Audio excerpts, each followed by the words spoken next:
I'm Scott Wilcox, the Director of South by Southwest Eco and the Director of Technology for South by Southwest LLC. During our time together, you'll hear from over 500 speakers, judges, and coaches at more than 200 events and networking opportunities that we hope will help you create collaborations and productive partnerships.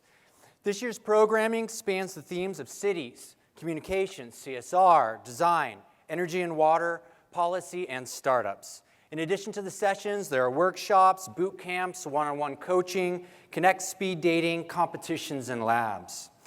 But we could not produce this event with the help of so many people, so I'd like to take a moment to thank our sponsors: Stella Artois, Austin Energy, Biomimicry Institute, Biomimicry 3.8, Austin Technology Incubator, Direct Energy, PepsiCo, Bloomberg BMA, ETS, Edelman, United Nations Foundation, Timberland, Vulcan, X Prize, Austin Resource Recovery, and the Austin Chronicle. Thank you, thank you.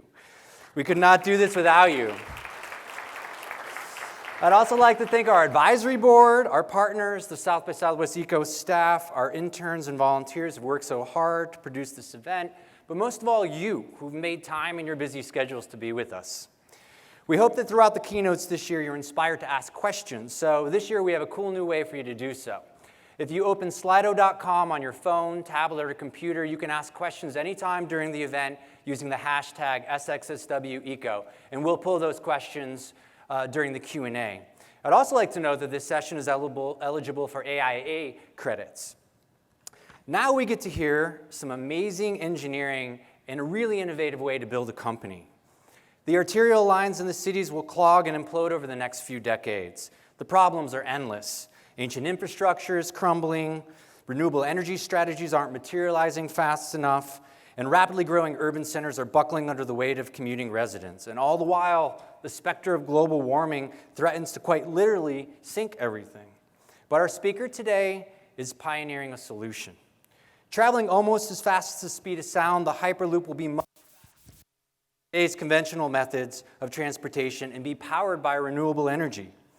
In the process of building a prototype just north of Los Angeles, and with development work being done by hundreds of engineers across the world in exchange for stock options, Hyperloop Transportation Technologies is employing internet-centered collaboration to power a bold vision of the future of transportation and also how companies can be formed, built, and operate at their core. He's the CEO and founder of Jumpstart Fund, an online crowdsourcing platform for entrepreneurial projects. He's also the CEO of Hyperloop Transportation Technologies, a project initiated by Elon Musk and incubated using Jumpstart Fund's crowd collaboration process. Please give a warm welcome to Dirk Ahlborn.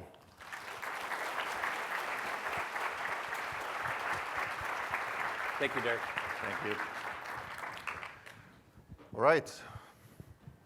Welcome. Thank you for having me, and thank you for listening what we have to say. So we are Hyperloop Transportation Technologies, and we are building the Hyperloop. So let me ask you, who here doesn't really know what the Hyperloop is? America's always Awesome. been a nation Perfect. of doers. There's a little video that we have that explains how this all got started, where we are, how we're doing it, and what's coming from here. So just play this, enjoy. America's always been a nation of doers. We build things, we take risks, and we believe that if you have a good idea and are willing to work hard enough, you can turn that idea into a successful business. Billionaire philanthropist Elon Musk has hinted at a new high-speed transport system that could put planes and trains out of business. I have a name for it, which is called the Hyperloop. So what's Hyperloop? Mr. Musk's plan: move people using a massive vacuum tube combined with a magnetic levitation system. Kind of like a Jetsons tunnel? It's something like that, yeah. Here's how he teased the idea in May at an All Things D conference. It's a cross between a Concorde and a railgun. It's called the Hyperloop. It's a system of giant suspended tubes. Riding within are capsules carrying people or freight travelling on cushions of air at speeds of up to 1,200 k's per hour, or roughly 1 kilometre every 3 seconds. A tube that would be on pillars from Los Angeles to San Francisco, and inside there would be capsule cars that would be rocketed forward up to 700 miles an hour, and that there would be a fan on the front. Elon Musk basically says that this is the way of the future. How would you like something that can never crash? It is immune to weather. It goes 3 or 4 times faster than the sort of bullet train, and it would cost you much less than an air ticket. Will only cost to build this $6 or $7 billion. Compare that to the $65 billion for the current high-speed rail plans for California. He believes this is a viable, valuable alternative for mass transit between these 2 destinations. Could something like the Hyperloop actually be the answer to super-fast, environmentally friendly, high-speed travel between our busiest cities? So the gauntlet has been thrown down. A design document for a whole new, super cool way to travel. The only thing now, will someone pick it up and make the Hyperloop a reality? There are some companies that are forming to try to make the Hyperloop happen, and I encourage them. I think that's great.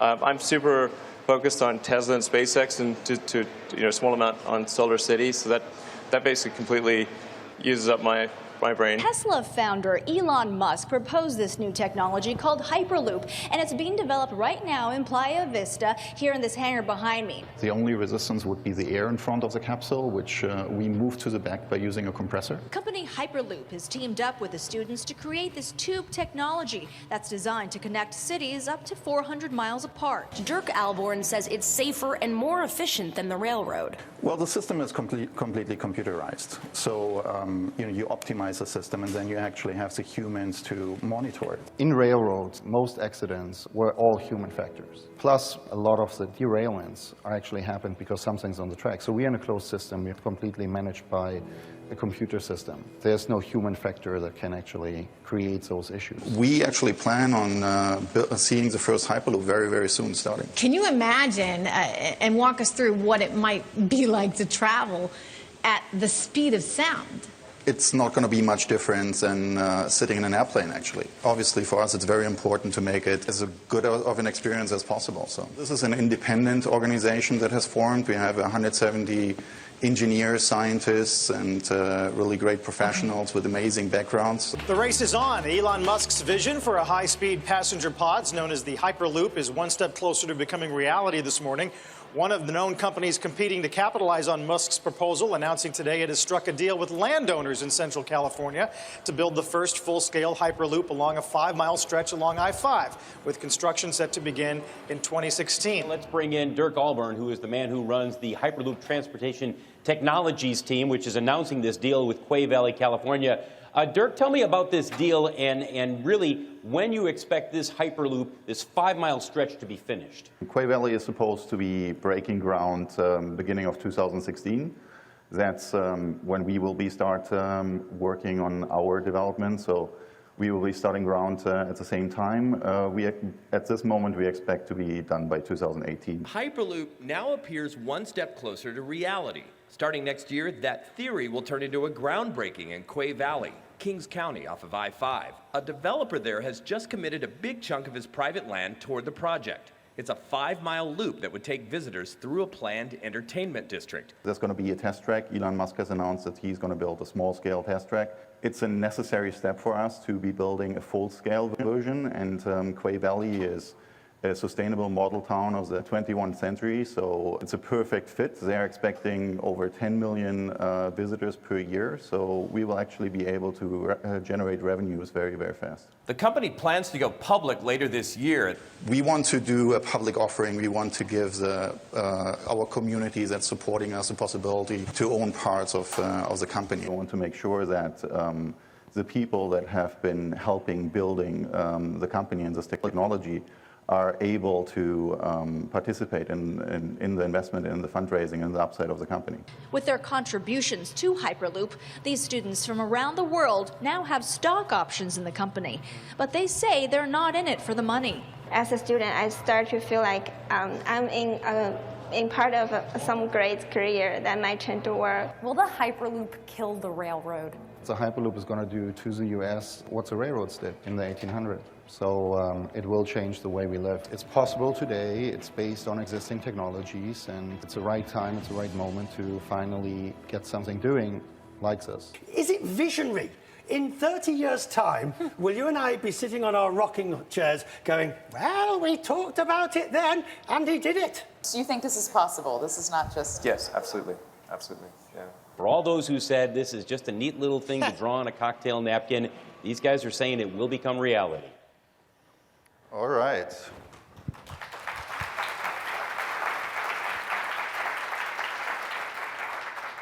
Thank you. So those were 2 years, basically. And we tried to put it together in 4 or 5 minutes. So just to explain it again, what is the Hyperloop? Imagine a capsule filled with people hovering inside a tube, moving really fast from point A to point B. Inside this tube, we create a low-pressure environment. So the capsule, very similar to an airplane that goes into high altitudes, can go very fast without encountering a lot of resistance and uses very little energy. This is probably the most important part. It's completely green. So we use solar, wind, kinetic energy through regenerative braking, in some cases even geothermal, to produce, to produce more energy than we're actually using. Why is this important? Well, for once, we want to be green. That's important. But now I tell you something that's actually, for me, way more interesting than the speeder. So we all know in general, public transportation is very bad, right? Does everybody agree? Awesome. So the reason for this is that obviously the government has to invest in public transportation. But it's not only building the infrastructure that costs a lot of money. It's actually that public transportation is a liability. It's continuously costing money. So when we look at something like the metro in Los Angeles, for each passenger that takes a metro in LA, taxpayers are paying $2.50 per ride. So we're a startup company. We're not publicly funded. The first thing we wanted to do is to see, is this a business, right? And this way, we have very low operational costs. We can be profitable on something like Los Angeles to San Francisco within 8 years. And if you build something that makes sense, that actually gets the money back, then you will see it everywhere because it makes sense. Now you can do investment, and now we can have public transportation, and now our lives are going to be better because we hopefully are not going to be stuck in traffic anymore, and we're going to be home with our families where we should be. So the system is on pylons, which has the advantage that, first of all, it has a lower cost in right-of-way. We need to buy less ground. Another advantage is that actually, normally when they do trains, when they do highways, they just go through the land. And now farmers have to figure out how to get on the other side. So in our case, obviously, the cows can still be underneath. You can still pass with no problem. We also have the advantage that we can integrate the latest anti-earthquake technology, just like in the most modern building technologies. So it's actually the safest ride you can have. Capacity is always a question when people are talking about it. Actually, right now, with only one tube, we can supply more or less 3 times the air traffic between Los Angeles and San Francisco. In the best case, we have capacity issues, because then we make even more money. We can just add another tube. So this is a really early rendering or concept of a pylon that's done to even add more and more pylons. And they're looking much nicer now, actually. So how are we actually doing this? Because 2 years, and now we're building the first full-scale Hyperloop that people actually can ride. We're actually going to move 10 million people. Well, this is the part where about what I'm mostly passionate about. So I'm sure you all know these companies. They all have something in common. They're all failures. I think BlackBerry might still have a chance, but it's a very small one. Then there's these companies. They all have something in common as well. So all of them, at one point of their history, were in trouble and moved their business actually over into something called crowdsourcing. Lego was almost bankrupt, switched the CEO integrated crowdsourcing, and today it's one of the most successful toy companies. Some of these companies have more than 50% of their innovation coming from the outside. So when I started, I was part of a nonprofit incubator that was funded by NASA, and we saw a change. We saw that, I mean, crowdfunding, everybody here is familiar with Kickstarter, but that's only one part. It's crowdsourcing. And that's crowdsourcing for money. But entrepreneurs, actually, most of the times when I talk to them, I ask them, what do you need the money for you're trying to raise? And they tell me, well, I need to build this algorithm or I need something else. So, well, in real, they don't need the money. They need a programmer, as an example. So we came up with a concept. We were thinking, well, you know, you use the internet today for everything.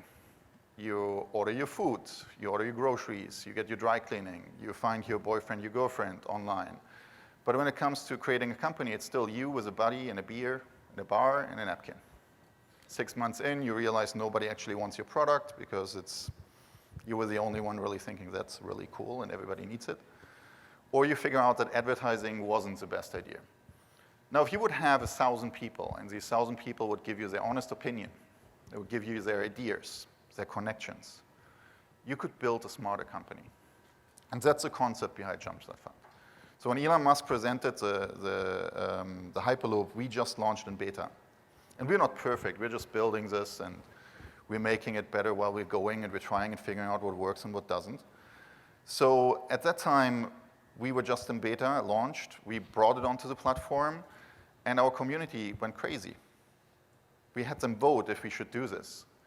And not only did they say, hey, you should do this, but actually most people said, I want to do this. I want to be part of this. So we created a company, got a small team together, and then said, everybody who would like to join and work in exchange for stock options, please apply. We had more than 200 applications, got a team together of around 100 engineers, and started working on our feasibility study. Today, and you will see that in a later slide, we have 450 people that are working on this. At least 10 hours a week, that's a minimum requirement. And we even have some of the largest companies on Earth as part of our team. So we use something that we call crowdstorming. Normally, when you talk about a train, when you talk about a metro, these kind of things are being done behind closed doors. You hear there's some train coming, there's some metro, but you don't really know. Maybe you hear how many billions it's going to cost, but that's it. So this is a dinosaur industry. I mean, they're still doing things like they used to do 200 years ago. The same cast iron parts, it's incredible. So what we do is we work with our community. We work with the general public. We ask them things like, do we need a ticket? And not only do we need a paper ticket, but is a ticket the best way to monetize? Because if I find a way that I can make more money the more the passenger rides, well, then a ticket becomes negative. All right, then I use a ticket to regulate demand. Millennials today, I don't know how many millennials are in here. Any? Okay, there you go. So you guys you're not used to pay for anything, right? So that's where it's going. And everybody actually knows that. So when we go around, when I talk about this, normally you have airlines coming up to me. They're like, hey, we're thinking exactly the same thing. Let's work together. Because that's really where the market's going. So obviously, the goal is to make it not only free, but also nicer. Or we're thinking about things like, what are we going to do with those pylons?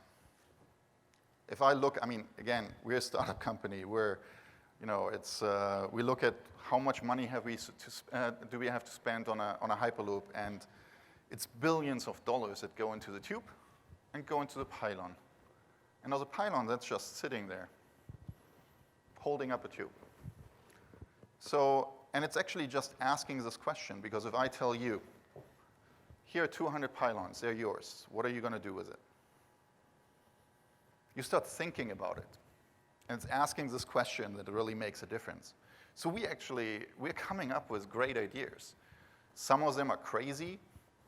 Some of them are genius. There's things like doing vertical gardens. There's actually concrete that cleans the air.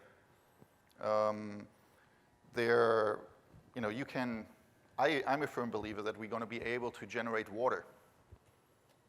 Because with the parts of the system that we're already having, we can produce water. So we're looking into that right now, so don't take me by my word. But those are some of the ideas. We can use it for electricity creation. There's a lot of things that are coming that we actually can generate income with those pylons. Why are we doing this? Well, first of all, we're spending the money, but also we want to make it more attractive to the people that are giving us their land. We're not a public agency. We're not going to go somewhere and say, hey, I have to build here, move. We want people to come to us and be like, hey, do you want my land? Which is actually happening right now. So, does this actually work? There's actually 2 companies building the Hyperloop. And there's going to be many, many more. So let me tell you the differences. So we started out in 2013. We finished our feasibility study at the end of last year, after which, now obviously there's more people, after we said it's doable, there's more people coming out. Our team earns stock options in the company. They're not motivated by money. They want to make a difference. They're all over the world. We're building a movement. We're not building a company, because that's really what's needed. The other company started out this year, is venture funded. They have an amazing board, really great guys on the paper. It's a little bit too similar name, but okay. So it's going to be really interesting. Obviously, there's going to come others. It's going to be really interesting where this is going to go. Because you see these 2 different models. One is a very open approach, where anybody, if they have the skill sets and the time, can join and can help all over the world. And then the traditional model, where they're just trying to get money and make money somehow. So the differences obviously are now, we are already building. They're still coming. They're working on the technology. But for us, it's more than just making a capsule levitate inside a tube. Because we need to solve a problem. Traveling sucks, right? It's not an experience anymore, and we want to make it an experience again. It has to be. So why am I telling you this? Well, first of all, if you want to join the Hyperloop, I want you to join the right one. That's one, right? And I really think that it's important to see what we can do when we have passion and we want to change something. So this is a map. This is a map we used in one of our Crowdstorm documents. So a lot of people actually thought these are the best routes, and we published. Well, they're not. Some of these are obvious. I mean, Austin obviously is, right? But some of these are obvious. Others don't really make sense. But just because we had Albuquerque on there, we were 3 times on TV in Albuquerque. And people were like talking about it. What would a Hyperloop do in Albuquerque? And they were thinking, well, maybe it's because of this or that. And we were there looking at all the discussions, validating our assumptions. All right? So we got a lot of information out of that. But what this also shows is what the Hyperloop really is. It's a metro system. It's a metro system that connects metropolitan areas. We have a problem in the world right now. Metropolitan areas are getting bigger and bigger. I just came back from China and Beijing. There's 50 million people in one city. 50 million. So we have to find a way to get them out of these cities without pollution. One day in Beijing is like smoking 2 packets of cigarettes. It's insane. So, but now we have a Hyperloop that goes from LA to San Francisco in 36 minutes. Great, but if it takes you an hour and a half to get to the station, we haven't really solved anything. So we're looking at the first and last mile. It has to be as easy as pushing a button. An Uber, a Lyft, a self-driving car comes to pick you up, brings you to the local Hyperloop station, which brings you to the main station, and now you're from anywhere in LA, in San Francisco, within 50 minutes. That's when we change the way we live. Because for us, it's important that we don't only build something you use once a month or twice a year. We want to build something that you use every single day. So right now, our community are more than 10,000 people, almost 20. We have more than 450 top professionals. And these are not a couple of guys in the chat room. We have the professor of psychology of Stanford University. We have Greg Hodgetts, who's one of the most well-known architects. We have guys that have launched the Mars rover on Mars. We have even someone that was on the Manhattan Project. He has a lot of stories to tell. I mean, these are really amazing guys. So I'm standing here right now, but it's actually not me. It's our team. They're all over the world, and they're amazing. Some of them are actually here. Ben is over there, helps out with event and with press. So, and they're all doing this because they're believing in it. They want to change the world. They're doing it, again, nobody is getting paid anything. But we don't only have single people. We have the largest construction firm in the world, AECOM, as part of our team. We have Earlycon, which is the inventor of the vacuum pumps. These guys did the CERN Hadron Collider. They're part of our team. Those are Fortune 500 companies, and we have Oscar-winning companies. I mean, it's insane. It's working. That's what I can tell you. So we did all this without raising any money. So far, the company was self-financed. Believe me, not a lot. But that doesn't mean there's no value. We had more than $11 million only in work hours that went into the project. Right now, we get 5 new applications every single day. Sometimes, obviously, when we're like in China on TV, get 100. But yeah, we are not missing resources for sure. We had, throughout the whole process, more than 470 accredited investors and institutional investors that came to us and said they wanted to invest into the company. But at the beginning, when we built the company, yes, we could have taken some money, but we didn't know is this even possible, right? So we had all the manpower, we got all our computer programs we needed to do our work, and we could start the feasibility study. So I wanted to make sure that we were actually able to do this. And once we knew that we could do this, we wanted to know how much money do we actually need. So now we're getting ready to build. We know how much money we need, and now this is going to change. But again, I'm saying this because I've worked with a lot of entrepreneurs, and people always think that they need money to start big things.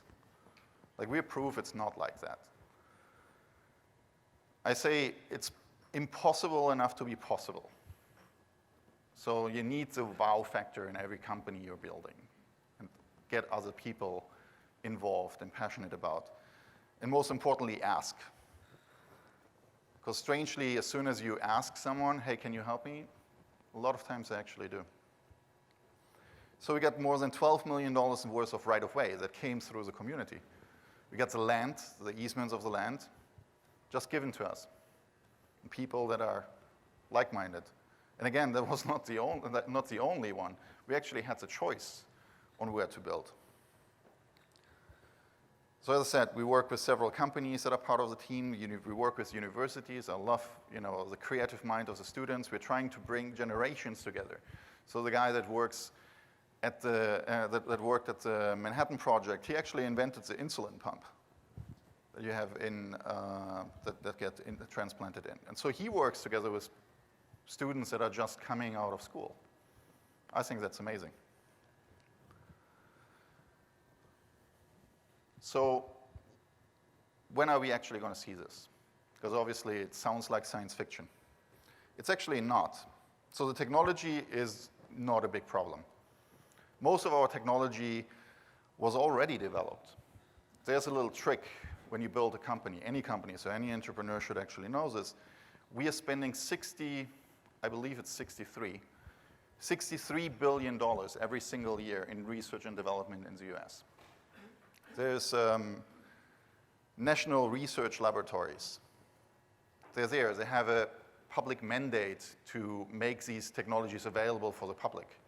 Unfortunately, it's not mandated how good they have to be.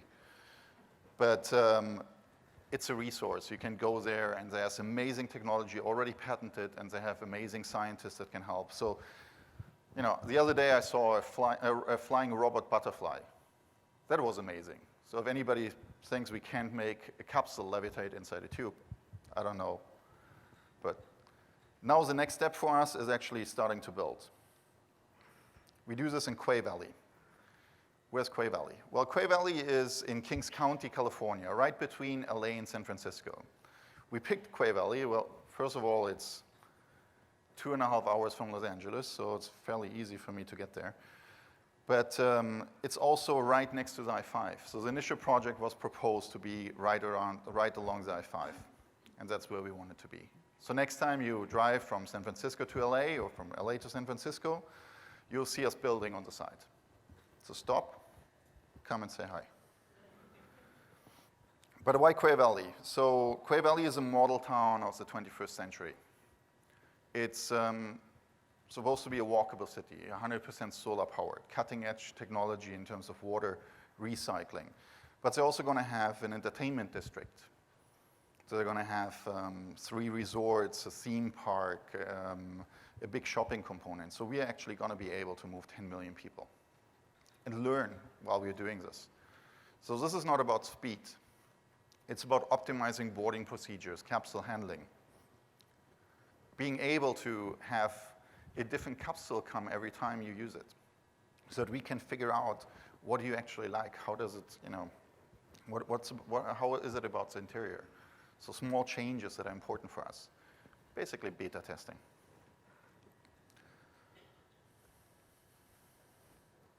So the next steps.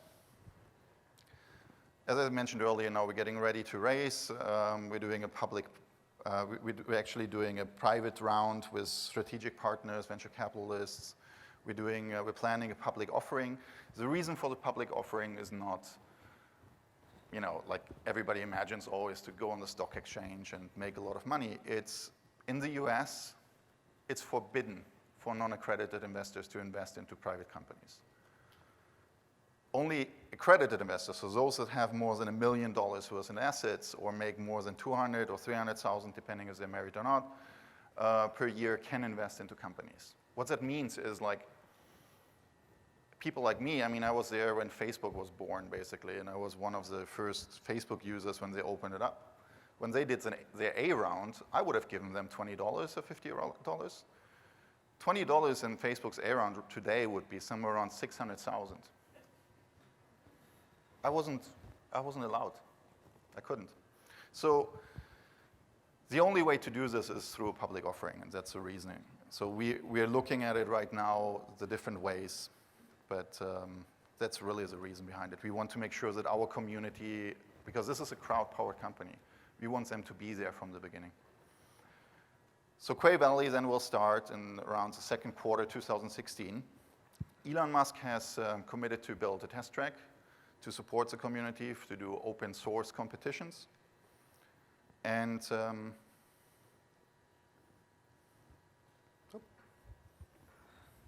clicker doesn't, there you go.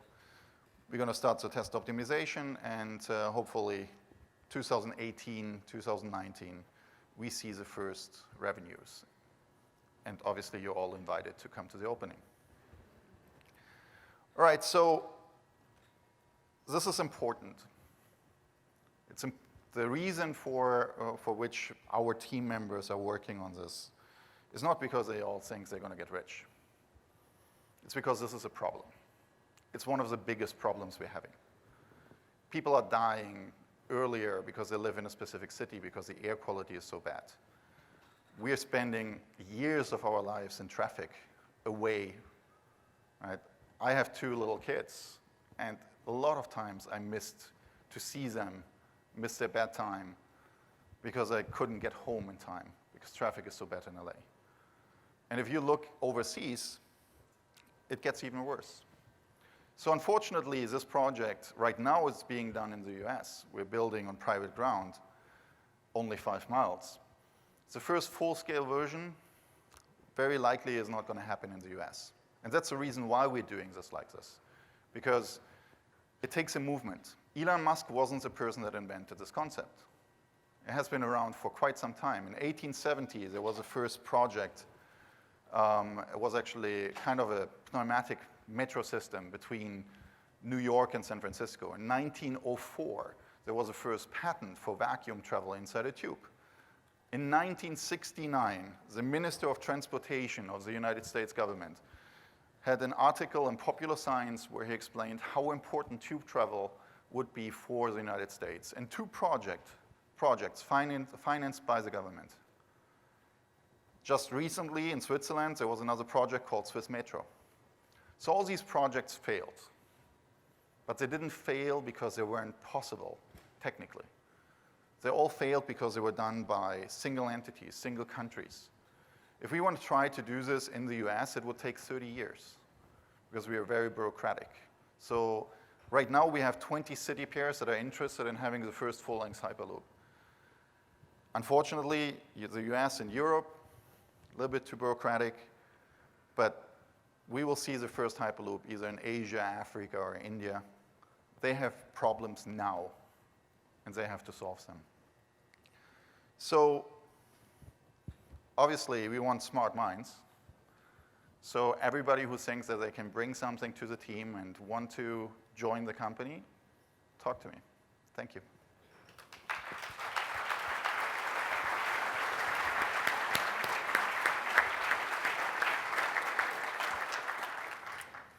Okay, so now for the questions. Nick Astor asks, it's preposterous that Hyperloop would be cheaper than rail. Tell me why I'm wrong. So it depends what you're looking at cheaper. Cheaper to build, but cheaper to operate, right? If you would take a train and you would build a very large tube around it, you would create a low air pressure inside. The tube could go much faster and would use much less energy. So that's the basic concept. Right now, it's using a lot of energy. There's a lot of operational costs that go into it. There's no railway in the world that's profitable, not one. With our system, everything's optimized. It's very compact, still large enough, obviously, for people to feel comfortable. It has to be done for someone like 2 years old till 80. So it's not that you're lying somewhere in the tube. It's very similar to a metro or an airplane. But the operational costs, because we're actually producing energy, are much cheaper. They're much less. So we're actually generating income, additional income through other things that we're doing. So it's just a smarter business model. That's all. Okay, next question. Is this a solution for travel over short distances, for example, within cities? Yes. So we're actually looking at not only intercity, but first of all, it's a green system. It's more energy efficient, so it makes sense even on shorter distances. You don't have the benefit of the speed, obviously, because getting up to 760 miles per hour, you need a certain amount of miles to get up there and slow down, because when we accelerate, we have 1G in acceleration and deceleration. So that's really what you need. But speed is not really the problem we're having today. Again, it's a business model. It's being green, having a better quality of life. I live in Washington, D.C., where one of the deadliest metro crashes came due to computer-controlled system failure. How can you ensure computer systems fail-proof? I don't think you can ensure anything, anytime, right? What you do is you have human supervision. the computer in general is safer than a human. If you look at how many issues are happening just because we're relying on the human eye, all the train crashes are mostly human error. So there are obviously a lot of different security systems that you can integrate into the track, and we're doing this. It's actually, in terms of safety, it's 10 times safer than an airplane. So in terms of failure rates, I would be more scared to be in a steel box somewhere up kilometers over in the air. Obviously, if something happens in an airplane, you might crash. If something happens in the Hyperloop, normally you stop. And sometimes you might have to stop very, very strongly if something happens, right? And maybe in very hard emergencies, you might even, I mean there's a risk that something can happen always, but it is right now, the way we're designing, it's the safest transport system that would exist. Okay, Eric Fuller asks, what is your greatest risk or challenge to Hyperloop's success? So when you do these kind of things, you're always on the cutting edge of destruction every single day. We're running a company. I personally think that our competitors, for example, they're risking, because if anything happens to the person that are leading the project, obviously it's doomed. That's what happened in the past when you have governments change, budget cuts, right? For us, again, our people are not motivated by money. So we have money, great. We don't have money, they still continue. We're not looking at the US. We're looking anywhere where we can build it, because regulations is a big hurdle in the United States. Obviously, bureaucracy, lawsuits, all these fun things that we are having. Technology-wise, there are no challenges anymore. We have solved all the questions. We're working right now to make them better, to make it cheaper, use new materials, use new building processes, so it can always get better. A company is evolving continuously. But again, yes, I mean, who knows, right? There's going to be a lot of challenges that are coming towards us always. So far, I think we have them all handled. Okay. Why on earth would anyone want to go from San Francisco to Los Angeles? All right. Well, I live in Los Angeles, and I think it's a very beautiful city. I mean, I don't know if anybody has, if the person that asked that question was in San Francisco in the morning, but I prefer LA. Spending time at the beach, right? But not only that, the whole concept here is about working in some place, living in a different one, right? So if it's LA to San Francisco, that's one. There's a lot of traveling. Actually, LA to Vegas would be more important, because that's the deadliest highway in America. So, but the whole concept is about, maybe you have Los Angeles, you go by 100 miles outside of Los Angeles, some ground, build a new development. Now you can live in a nice neighborhood, have a front in the backyard, have your kids grow up there, and within 10 minutes, you're in the city center, right? And these problems, I see them actually way more in India or in China, for example, because they're much bigger. We have time, if you want so. They don't, because with 50 million people, you make decisions. I mean, traffic right now already, I live in Los Angeles, it decides everything you do. You decide where you work because of traffic. You decide who you date because of traffic, right? If she lives an hour and a half away, then no way, never gonna make that. So it is very important for us to you know, when we need to evolve, and so these kind of solutions are the right ones. So Suzanne has a question about how tall or far apart are the pylons? What materials would be used? Well, there was another one right before, so. Well, let me so ask travel sickness, yeah, right? So okay, sorry. You want to ask it? Sure. Would travelers feel travel sickness or unease while traveling at the speed of sound in pods on a Hyperloop? So this was actually one of the most important parts, what we did during the last 2 years. The initial white paper, the concept in it, and a lot of the elements wouldn't have really made for a comfortable ride. So, but again, you want to build something that not only like geeks are going to take because they want to have a thrill. It's not supposed to be a roller coaster. So it has to be very, very comfortable. You don't feel the speed. everybody who has ever taken an airplane over to Europe already went at 1,000 kilometers, basically 600 miles. It's normal. You didn't feel it, right? What you feel is acceleration and deceleration. So we limit that to 1G, which is comparable to car accelerating, and to 0.5 Gs in the laterals. So when you have a curve, and obviously you break down the curves, you just go slower. So speed is actually based on the route. You adapt the speed. You know, if it goes very straight, you go faster. If you have curves, you go slower. So no, you're not going to get motion sick or anything. Okay, what do we have next? So, well, let's ask Suzanne's question. How tall and far apart are the pylons, and what materials would be used? So pylon spacing is something that we're constantly working on. I think I'm not updated right now. We were looking at 100 feet, 200 feet initially to make it safe. There's some using other materials and allocating the tubes in a different way. I know that we are looking right now to make it possible to have them every 400 feet. But again, the initial, I think the lockdown is right now at 200 feet, just to make it safe. The material for the pylon is, we are spending a lot of time in material science. We're looking at different materials. Concrete is still the cheapest and easiest way. There's ultra-high performance concrete. There's carbon concrete developed in Germany. That seems to be the best solution for us right now. We have a problem with the heights that we're trying to figure out, because when we go over long distances, we have to match it perfectly, so you want to get down with the cost there.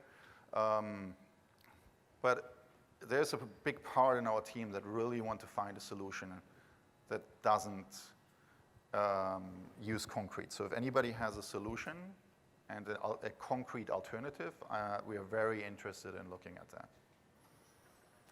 Okay. Next question. All right. So much of the reason of travel sucks is the airport. Security, boarding, etc. How's the Hyperloop going to be better? So first of all, you can't fly a Hyperloop into a building. That helps. But there's really bad news for you guys. The security on the airport doesn't work. If you go online, if you go on YouTube and you look at some videos, there's actually videos that explain you how you can go through those machines with anything you want, because they don't work. They're there to make you feel safe. So that's a first step. But there's new technology. There's technology that can be used in order to, that's not invasive. We actually have you inside the capsule, for example. So if we are connected to the airport, we can scan you during the airport, but also inside the station. There's a lot of stuff that you can do. You wouldn't believe what the NSA has developed. So. Okay. How will you counter terrorism fears if people will have access directly below the tracks? I mean, it's impossible to avoid anything, right? If someone wants to do bad, they will do bad. And you will use all the security that you can do. You can use sensors, you can use cameras. Obviously, we have to measure any kind of movement of the system. If anything would happen, and this might sound really bad, but it's actually not, I mean, they would make more damage in terms of people-wise if they would do it with a train or they would do it with a large bus, right? In our business class, we have 28 people inside a capsule. And if something happens in that, and they need to really get the capsule that's traveling almost at the speed of sound exactly in that moment, right? So if anything happens and there's an attack and the tube is damaged, first of all, you have a pressure loss immediately. So the capsules will slow down, the security systems will go in, and they will break very, very fast. So the answer here, I guess, is you can't avoid things. What you can do is you can make it so that the damage is as less as possible. Okay. How do you intend to counter the NIMBY brigade? All right, so I'm German. What's NIMBY? Gotcha. So that's exactly what I mentioned before. We don't really deal with that. We go anywhere else. We're a company. I know that I would have this problem in the United States, especially if it's a first system. There's other countries where there's a couple of guys that are deciding, and it's being done. They have these problems today. They need solutions. So it's unfortunate because obviously we are an American company. We're incorporated here and started here, but just in order that we want to make this technology a reality, and that will happen very likely because of these reasons somewhere else. So we have another question. How do you clean the exterior of the tubes in a way that doesn't use large volumes of water or massive quantities of chemical cleaning products? That's, to be honest, that's a good question. I'm not so sure if we have looked at tube cleaning from the outside. I mean, it's an infrastructure, so it's very similar to a road. We have maintenance scheduled. But I don't think we need to wash the tubes down, to be honest. Okay. How many Hyperloops can travel in the same tube? How much time do they need to stop? So we have boarding times of around every 30 seconds. So based on the length of the tube, you can calculate how many pods would be in. So it varies based on wherever we are. And how much time do they need to stop? I assume that's in the station. So the boarding times are, we have different loading bays, right? So when you come in, obviously you get out, you have your time. You have capsules waiting before they come in. So there's enough time to get comfortable out and into the capsule. That's important. To be honest, I don't have the exact number in minutes right now. I would make something up.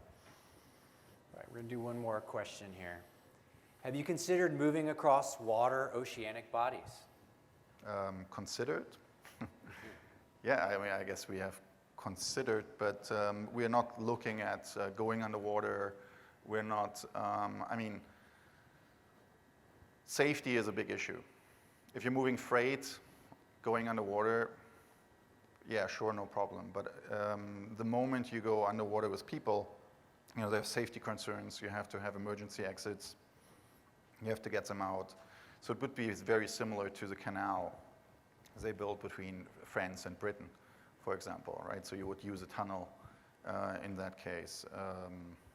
So we're concentrating between for inner city transport, and we're concentrating on intercity, so between metropolitan areas. That's what we're looking at. Great. Well, thank you so much. Let's give a round of applause for Dirk Ahlborn, who's made some time to be here.